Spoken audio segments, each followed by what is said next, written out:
Soil moisture monitoring. We'll finish soils today. You know, we can look at a year-long cycle and say, okay, we know how much we're going to need water-wise. A given crop needs so much water to grow. And we're going to get into the plant water needs next lecture, but a given crop like wheat needs about 25 inches of water a year to grow an optimum crop of wheat. And if we're in a rainfall area like out here at Touche only gets 10 inches of rainfall, effective rainfall, we need to add another 15 inches of rainfall, which will be artificially done by irrigation. And the moisture budget then would say, okay, we need to make sure that we can give 15 inches of water, and then we plan on how to go about doing it, you know, timely. I'll pass that back. And we keep tabs of it. We keep tabs of how much we put in and then how much goes out.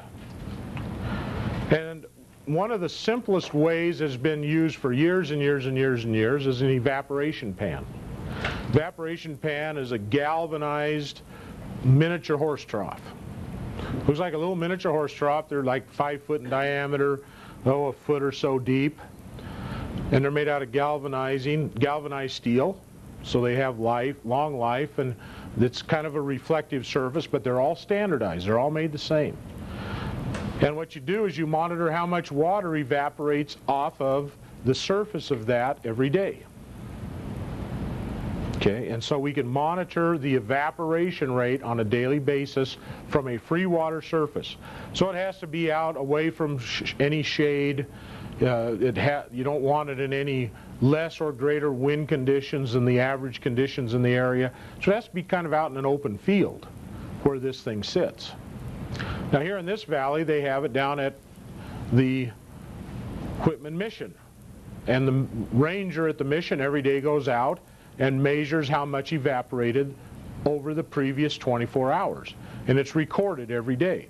And they record it, it's in the newspaper, and it's over certain channels of the radio every morning in the weather. Evaporation loss was 0.42 inches yesterday.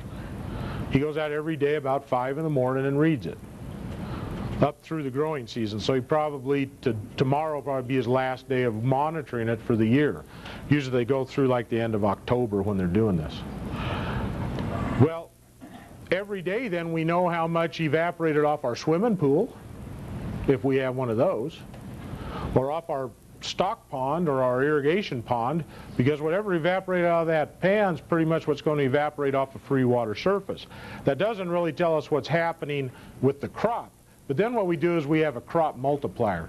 So for wheat it might be 0.75 or something like that. So if we had 0.42 inches evaporated off the pan, we'd multiply it times the crop multiplier of 0.75, and that would tell us how much total consumptive use we lost in our field that day, so we know how much we have to put back.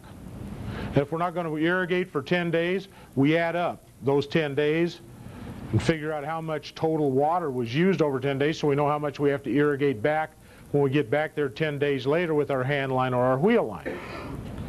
Now in the case of turf, we monitor it every day. And all we do is set the percent adjustment out there on the golf course. So if today we lost 3/10 of an inch, and that's our normal, we are at 100%.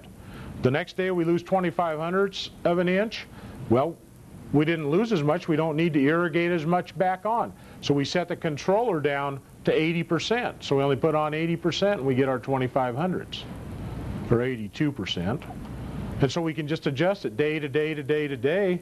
And if we have a sophisticated irrigation system out on a golf course, which is very common these days, well, we can fine-tune that water right in on a daily basis just from what's happening off an evaporation pan.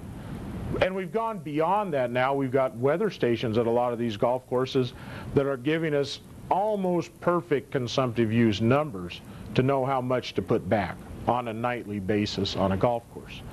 You know, they're enough high value to that land that we can afford to put a weather station at a golf course.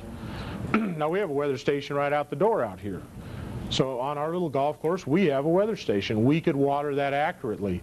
We don't have it linked with the computer, but that's the other thing that is done on the more sophisticated systems, is that the weather station actually then tells the computer how to adjust the run times automatically. You don't even need a person there to make the change. It'll do it electronically for you.